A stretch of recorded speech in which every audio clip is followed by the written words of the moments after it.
Download करें जनमत Haryana app. इस वक्त हमारे लोगों पे बहुत सख्त वक्त, बहुत कड़ा वक्त है किसानों के ऊपर।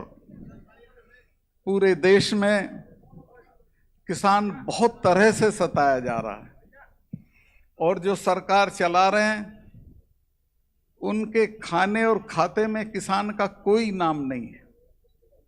जब ये 3 कानून आए और हमारे लोग जाके बैठ गए, वो मरने लगे, 600 लोग जब मर गए तो फिर मेरे से रुका नहीं गया और मैं अपना इस्तीफा जेब में रख के मैंने सोचा कि लानत है ऐसे पद पे कि मैं उसे लिए बैठा रहूं और हमारे लोग दिल्ली की सीमाओं पे जलील होते रहें। मैं प्रधानमंत्री जी से मिलने गया और मैंने उनको कहा कि देखिए साहब, इनके साथ बहुत ज्यादती हो रही है, इनको कुछ ले दे के निपटा दीजिए। तो उन्होंने कहा चले जाएंगे, क्यों चिंता करते हो। मैंने कहा साहब आप इनको जानते नहीं हो, ये तब जाएंगे जब आप चले जाओगे। और बराड़ साहब, सिख भाइयों के लिए तो मैंने उनको बताया कि ये तो 300 साल तो भूलते नहीं हैं और किसी लड़ाई में इस तरह का समझौता नहीं करते हैं जैसा आप समझते हो। इनके तो गुरु महाराज के 4 साहबजादे शहीद हो गए थे लेकिन समझौता नहीं किया था। और मैं आपको डराने नहीं आया, लेकिन मैं आपको सावधान करने आया हूं कि इनके साथ जाति मत करना। ये जब मिसेस गांधी ने ब्लू स्टार ऑपरेशन किया, उसके बाद 1 महीने तक अपने फार्म हाउस पे उन्होंने महामृत्युंजय का पाठ कराया। अरुण नेहरू मेरे अच्छे दोस्त थे, उनके भतीजे थे। उन्होंने कहा फूफी आप तो इसमें यकीन नहीं करती थी। तो उन्होंने कहा कि तुम जानते नहीं हो बेटा, जिसने भी इनका स्वर्ण मंदिर छुआ है वो जिंदा नहीं बचा, ये मुझे मारेंगे।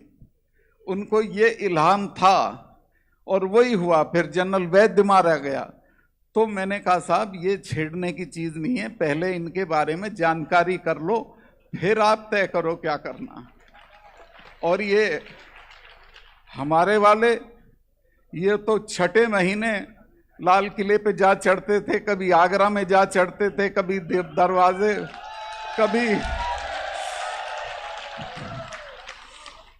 दरवाजा फाड़ लेते थे, कभी कब्र फाड़ देते थे। इनसे भी नहीं लड़ा जाता।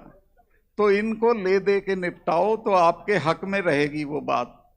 खैर उस दिन वो उनकी बात समझ में नहीं आई, कुछ दिन बाद आई, देर आए दुरुस्त आए। फिर उन्होंने वही किया जो मैं कह रहा था उनसे, और माफी मांग के कहा कि मैं माफी चाहता हूं और मैं इन 4 कानूनों को वापस लेता हूं। अभी एमएसपी का मामला रुका हुआ है और मैं यहां प्रेस हो तो उसके माध्यम से चेतावनी देना चाहता हूं सरकार को कि आंदोलन खत्म नहीं हुआ, धरना खत्म हुआ है। अगर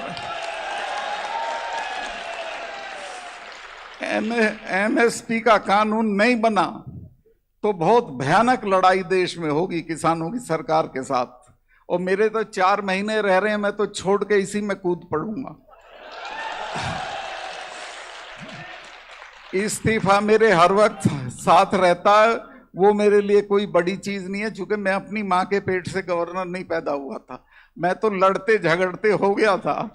तो इस लड़ाई में, और मैं आपको वैसे भी वादा करता हूं कि रिटायर होने के फौरन बाद मैं किसानों की लड़ाई में पूरी ताकत से कूदूंगा और पूरा देश घूमूंगा। अब एक चीज मैं आपको और जानकारी दिलाना चाहता हूं, खासतौर से राजस्थान के लोगों को। आपको आपके हिस्से का पानी नहीं मिला है।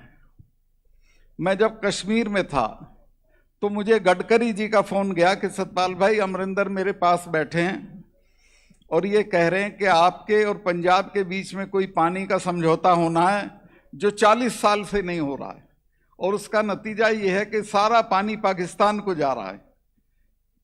तो मैंने कहा उनको, अमरिंदर जी को, कि आप कल अपने मंत्री को भेज दें। उसने कहा कल तो नहीं, परसों मेरा मिनिस्टर आ जाएगा। और 40 साल से महबूबा और फारूक अब्दुल्ला उसको लटकाए हुए थे, इसलिए कि वो पानी वहीं जाता रहे जहां जाता था। मैंने 15 मिनट में समझौता करा दिया। इस बात पे अटकाया हुआ था कि कंट्रोल किसका हो। मैंने कहा किसी का कंट्रोल नहीं होगा, जॉइंट सुपरविजन होगा। दस्तखत हो गए, मिठाई बट गई, और आज आपको मैं बताना चाहता हूं कि उस समझौते, उस पर काम शुरू हो गया है। कंडी एक इलाका है जम्मू में, जो कंडी माने सूखा इलाका, उसमें 25,000 हेक्टर में सिंचाई होगी, 6,000 हेक्टर में पंजाब में होगी, और उसके बाद भी बहुत पानी बचेगा जो राजस्थान और हरियाणा को मिलेगा। मैं राजस्थान के लोगों से कहना चाहता हूं कि अपने नेताओं को कहें कि थोड़ा सावधान रहा करें और देख लिया करें कि तुम्हारे हिस्से की क्या चीज कहां बकाया है, उसको अपने यहां ले आएं। अब एक मुझे इन्होंने अभय सिंह जी ने एक याद दिलाई चीज, और वो है उसकी, नहीं, स्वामीनाथन। इसका कोई नाम नहीं जानता था स्वामीनाथन का। मैं बीजेपी का घोषणा पत्र जब लिखा जा रहा था तो मुझे जिम्मेवारी दी गई थी कि एग्रीकल्चर का सेक्शन मैं लिखूंगा।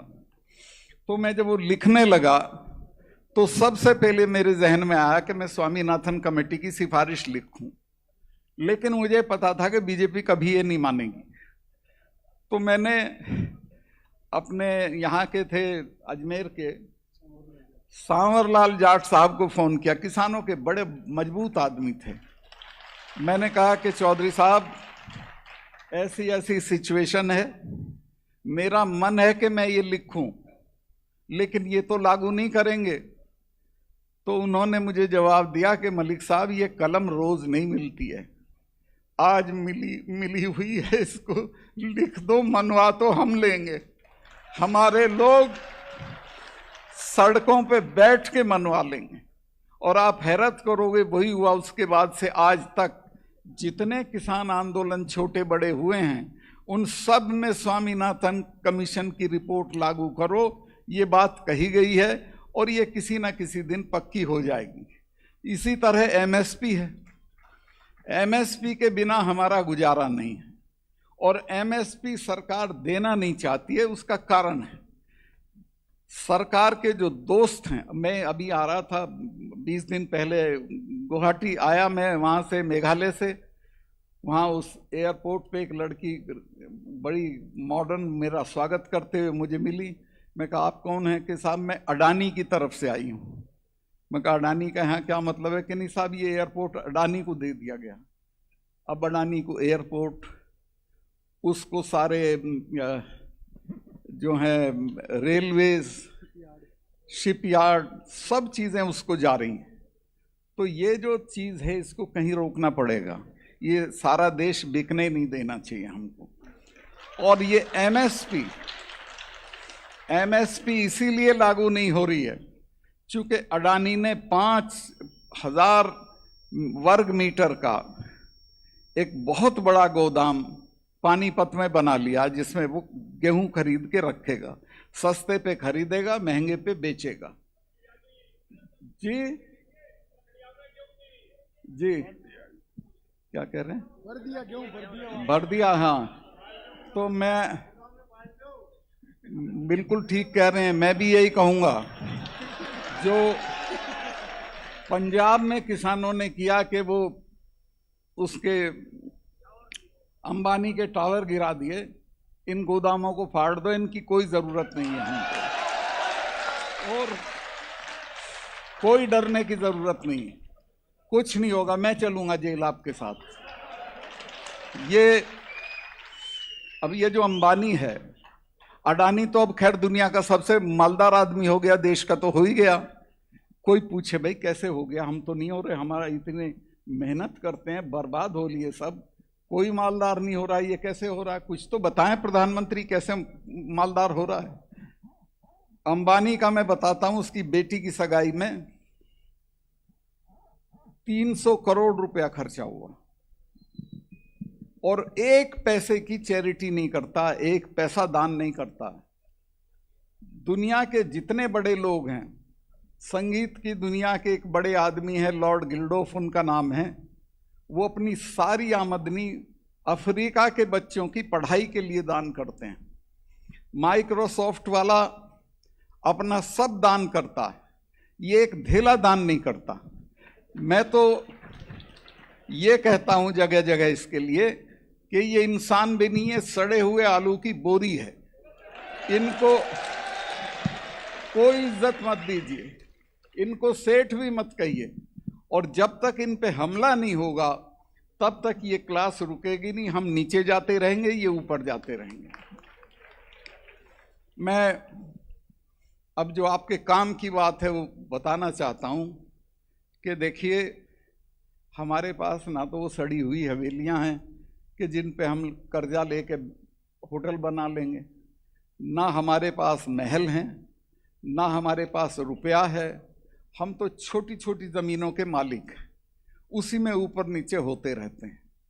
एक ही तरीका है एम्पावर होने का, ताकत हासिल करने का और आगे बढ़ने का, और वो है तालीम का। दुनिया में जिन कौमों ने तालीम की तरफ ध्यान दिया वही तरक्की की है। एक घटना मुझे इंग्लैंड की याद आती है, जब वर्ल्ड वॉर सेकंड चल रहा था, बजट पेश हो रहा था। बजट में सारी मदों में कटौती की गई, लेकिन एजुकेशन में कोई कटौती नहीं हुई। खड़े हो गए विपक्ष के लोग, उन्होंने कहा साहब इसमें कटौती क्यों नहीं हुई? प्रधानमंत्री ने कहा कि टूटे हुए पुल दोबारा बन जाएंगे, मकान दोबारा तामीर हो जाएंगे, कारखाने फिर बना लेंगे, लेकिन अगर एक पीढ़ी तबाह हो गई तो उसको दोबारा खड़ा नहीं किया जा सकता। तो ये जो हमारी पीढ़ी, इसकी तालीम पे अब वो सारी चीज़ें छोड़ दो कि बुढ़े के मरने पे 40 गांव की चिट्ठी फाड़ोगे, बुढ़ा सूरजमल हो जाएगा उससे। उस पैसे को बचाओ। दहेज में आजकल हमारे यहाँ तो 4 छल्ले की गाड़ी मांगते हैं, वो कौन सी है? ओडी। वो मत मांगो। घर में मैं गया अभी, वहाँ हनुमानगढ़ मेरे शिकायत की लोगों ने कि साहब घर में 2 आदमियां, मकान 15 कमरे में बना रखा है और 5 बीघे में बना रखा। क्यों भाई? मैं जब MP रह लिया था, MLA रह लिया था, मिनिस्टर रह लिया था, तब भी मैं दिल्ली में 2 कमरे के मकान में रहता था। जब मुझसे मिलके चौधरी लोग नीचे उतरते थे तो मेरा ड्राइवर बताता था कि साहब वो कह रहे हैं कि बताओ भाई, ये तो 2 कमरे के मकान में तो रह रहा है। मैंने कहा इनको अकल नहीं है, 2 कमरे का मकान मेरी ताकत है। इस 2 कमरे के मकान की वजह से मैं प्रधानमंत्री से पंगा ले सकता हूं। अगर मेरे पास दौलत होती, मेरे पास इल गॉटन वेल्थ होती, मेरे पास बड़े बड़े महल दुमहले होते तो मैं नहीं लड़ सकता था, क्योंकि ईडी आ जाती अगले दिन, इनकम टैक्स आ जाता। अब तो मैं जब गया कश्मीर में, जब गया तो जाते ही 2 मामले मेरे सामने आए और दोनों में घपला था। मुझे सेक्रेटरी ने कहा जी इनमें गड़बड़ है, तो मैं कहा इनको कैंसिल करो। उन्होंने कहा साहब इनमें 150 करोड़ रुपया है। मैं कहा भाड़ में जाए, मैं तो 5 कुर्ते पजामे में आया हूँ, ऐसा ही जाऊँ। और मैं तीसरे दिन प्रधानमंत्री जी को मिलने गया। मैंने उनको बताया कि साहब ये मामले थे, मैंने कैंसिल कर दिए। आपकी कोई दिलचस्पी हो तो मुझे बताएं, मैं नहीं करूँगा, मैं छोड़ दूँगा। और उसमें अंबानी का भी था एक, वो जो छोटे वाला अंबानी है वो था उसमें।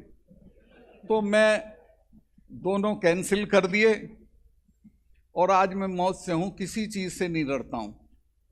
मैं आपको ये बताऊं कि जो फकीरी है इसमें बहुत ताकत होती है, अमीरी में ताकत नहीं होती।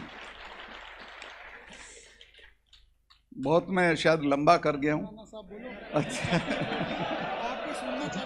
जी, चलिए। तो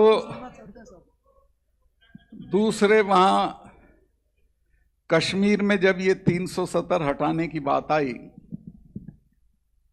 तो रात को मुझे गृह मंत्री के यहाँ से आदेश आया कि कल एक चिट्ठी आपको भेजनी है। चूँकि वो असेंबली होती तो असेंबली की चिट्ठी जाती, चूँकि असेंबली थी नहीं, गवर्नर रूल था, तो मेरी चिट्ठी के आधार पे उसको हटना था। तो मैंने चीफ सेक्रेटरी को बुला कहा कि सुबह ये चिट्ठी मैंने ड्राफ्ट कर रखी थी कि सुबह ये चिट्ठी टाइप करा के मेरे साइन करा के दिल्ली भेज दो। उसने कहा साहब हटा रहे हो? मैं कहा जी हाँ हटा रहे हैं। कहने साहब 1000 आदमी मारना पड़ेगा। मैं कहा क्यों? कि यहाँ तो रिवाज है, यहाँ तो बुरहान वानी जब मरा था तो 150 आदमी तो उसके मरने पे अब मरे थे। थानों में घुस जाएंगे, हथियार लूट लेंगे, लोग हमला कर देंगे और पता नहीं क्या क्या अफरा तफरी होगी। मैंने कहा कुछ नहीं होने का, चिड़िया भी नहीं बोलने की। उसने कहा आपको कैसे ये भरोसा है? मैं कहा मैंने 4 महीने में एक ही काम किया है, मैंने इनमें सेंस ऑफ फैटिग डाल दी है कि 200 लड़के ले दुनिया में दूसरे नंबर की फौज से लड़के कुछ हासिल नहीं होगा, जो होगा बातचीत से होगा, कोई नहीं लड़ेगा। इन तीनों चीफ मिनिस्टरों को गिरफ्तार करना अगर कुत्ता भी भौंक ले, और वही हुआ, कुछ नहीं हुआ। और मैं आपसे ईमान से बता रहा हूं, मेरे 1 साल 2 महीने के टर्म में मुझे एक भी दिन गोली नहीं चलवानी पड़ी लोगों के ऊपर। मैंने पत्थरबाजी रुकवा दी, मैंने जो वो भर्ती थी नई वो रुकवाई, और लोगों को समझा दिया कि इसमें कुछ नहीं है। मैंने 1 साल में 44 कॉलेज दिए, 1 साल में। जहाँ जो मांगता था उसे फौरन डिग्री कॉलेज दे देता था। मैंने मुफ्ती सईद के एक साथी थे जो मेरे भी दोस्त हैं, अब तो उनकी डेथ हो गई पिछले कुछ महीने पहले। उनका नाम था, बुढ़ापा आ गया, कुछ याद नहीं रहता। नहीं, उनके मुजफ्फर बेग साहब तो मुझे मिलने आने वाले थे जम्मू के उसमें गवर्नर हाउस में। थोड़ा देर हो गई, मैंने पूछा साहब क्या हो गया? कहने यार मुझे इसने ये जो अपनी नहीं ये ना ये जो वो थी ना उनकी, नहीं यार उनकी जो जी ना तो वो जो इसके हुर्रियत के चीफ थे जिलानी साहब कि उन्होंने मुझे बुला लिया था। तो मैंने कहा क्या कह रहे थे? कहने सही बता दूं? मैं कहा बताओ। कहने ये कह रहे थे यार इस गवर्नर से तो डील हो सकती है। मैंने पूछा कैसे? कहने लगे तो जब बात करता है दिल निकाल के हथेली पर रख लेता है, कोई तिकड़म की बात ही नहीं करता। तो मैंने खैर फिर उसे फ़ोन किया, उसने कहा सर मेरी तरफ से आप अमित शाह साहब आने वाले थे, उनको ये कह देना कि 30 साल में पहली बार हम उनका बायकाट नहीं करेंगे। और उनका बायकाट नहीं किया। मेरे बराबर की सीट पे वो बैठे थे, उन्होंने कहा सतपाल बायकाट क्यों नहीं किया इन्होंने? मैं कहा जी कुछ नहीं ऐसे कि नहीं बात बता। मगर साहब इसलिए नहीं किया कि हम इनकी बेइज्जती नहीं करते, ये हमारी नहीं करते। तो कुल मिला के एक ऐसा वातावरण, वहाँ मैंने अपना टेलीफोन नंबर सबको दे दिया था, जो चाहे फ़ोन करे। रात के 2 बजे फ़ोन आता था, मैं उठाता था, खुद उठाता था, जवाब देता था। मैं व्हाट्सएप कॉल पे भी एक्ट करता था। एक बच्चे का व्हाट्सएप आ गया कि गवर्नर साहब मेरी बहन और मैं दोनों बोर्ड का इम्तहान दे रहे हैं लेकिन दोनों फेल हो जाएंगे। मैं क्यों? कहने हमारे यहाँ बिजली नहीं है और लाइन हमारे यहाँ 1.5 किलोमीटर दूर है। मैंने अगले दिन वो जापानी एक जनरेटर होता है छोटा, वो भिजवाया, 6 बल्ब भिजवाए। तो उसने सारे कश्मीर में घुमा दिया व्हाट्सएप के ऐसे ऐसे। मेरे एक व्हाट्सएप पे ये हो गया। मैंने कहा बेटे यही नहीं हुआ, तू जरा सी तसल्ली कर, मैं 15 दिन में तेरे यहाँ लाइन खिंचवाऊंगा। मैंने बिजली वालों से कहा कि जो 1.5 किलोमीटर दूर लाइन है वहाँ से इसके घर तक लाइन खींच दो। उसके यहाँ लाइन खींच गई और जिस दिन आप यकीन करें जिस दिन उसके यहाँ ट्रांसफार्मर लगाने के लिए बिजली वाले लेके गए तो 5-7 गांव के लोग ढोल ढपड़े लेके उस ट्रांसफार्मर का स्वागत करने आए। तो कुल मिला के अगर आप ठीक से काम करें तो सब कुछ ठीक हो सकता है। अब तो वहाँ बात बहुत बिगड़ चुकी है, मैं उस पर कमेंट नहीं करूँगा, ना मेरा कहना ठीक है। मेरे रहते हुए कोई टेररिस्ट श्रीनगर में घुसने की हिम्मत नहीं करता, आता ही नहीं। अब तो वहाँ घुस के पुलिस के लोगों को मार रहे हैं, सीआरपी के लोगों को मार रहे हैं, कोई डर नहीं है किसी तरह का। और ये सारी चीज़ डर से नहीं होती, ये इकबाल से भी होती है। सरकार का अगर इकबाल है तो लोग आपका कहना मानेंगे, नहीं है तो वो लड़ जाएंगे। मैं कश्मीर पे मुझे इतना नहीं बोलना था, मैं बेमतलब इतना लंबा बोल गया। मैं ये पीछे से एक आवाज़ आ रही कि जाटों पे बोल दो कुछ। मैं जाटों पे, जाट तो इतने विद्वान लोग होते हैं, इन पे क्या बोल दूं। एक ही बात बोलना चाहता हूं कि अपने बच्चों को तालीम दो, और ख़ास तौर से लड़कियों को। मैं 4-5 जगह गवर्नर रहा हूं और सब जगह मैं कॉन्वोकेशन में जाता था। 30 मेडल होते थे तो 10 लड़कों के और 20 लड़कियों के होते थे। और मैं जगह जगह कहता था लड़कों को कि भाई कुछ शर्म कर लो, तुम तो खाना भी बनाना नहीं जानते, और अगर यही कुश्ती का मेडल लेंगी, यही मुक्केबाजी का मेडल लेंगी, यही पढ़ाई का मेडल लेंगी तो तुम क्या करोगे। लेकिन वो है, आपके यहाँ भी गड़बड़ है। छोटी उम्र बढ़ते ही नशा पकड़ लेते हैं, इससे बचाओ। लड़की से तो पूछते हो शाम को कहाँ गई थी, कहाँ से आ रही हो, इससे नहीं पूछते लड़के से कहाँ गया था और कहाँ से आ। इससे सख्ती के साथ पेश आइए और इसको सही रास्ते की तरफ ले जाइए। और ये बड़े घर बनाना, काज करना, दहेज देना, इस सब को छोड़ के इनकी पढ़ाई पे खर्चा करिए। इनकी पढ़ाई पे खर्चा करोगे तो आपकी नई पीढ़ी खड़ी हो जाएगी और आप बहुत दूर तक जाओगे। मैं कह रहा हूँ आप पे कुछ नहीं है, सिर्फ यही एक रास्ता है जिससे आप आगे बढ़ सकते हो। मैं बहुत लंबा कर गया।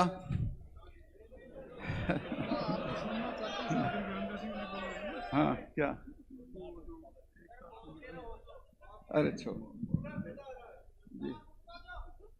अब मुझे पीछे से एक और मशवरा दिया जा रहा है कि जाटों को ये समझाओ कि एकता रखनी चाहिए। ये इनको कौन समझा देगा कि एकता रखनी चाहिए। ये तो सगे भाई के साथ तो एकता रखते नहीं है। मुझे एक वो है जिसने ये हीर रांझा लिखी है, उसका नाम है, नाम भूल जाता हूं मैं, वारिस शाह, सही कह रहे हैं। वारिस शाह ने लिखा कि जाट में 17 अवगुण होते हैं। वो सारे तो मैं आपको गिनाऊंगा तो मेरी स्टेज पे जूते आएंगे, वो मैं नहीं गिनाऊंगा, लेकिन 3 गिना रहा हूं। एक तो ये कि अपने सगे भाई के साथ भी न्याय नहीं करेगा।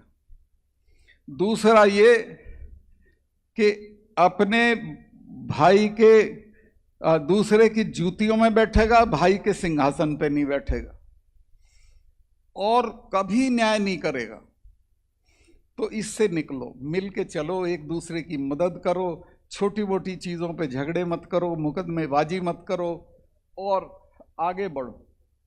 मेरे पास इतना ही कहने को है और मैं आपसे कहना चाहता हूं कि बहुत बुरा वक्त आने वाला है हमारी कौम के ऊपर, आया हुआ है अभी भी। चूंकि धरती भी हमारे खिलाफ है। हम अगर मिल के रहेंगे, हिम्मत से रहेंगे, एक दूसरे की मदद करेंगे तो दुनिया में कोई हमको नहीं मिटा सकता है। और असली चीज़ है तालीम।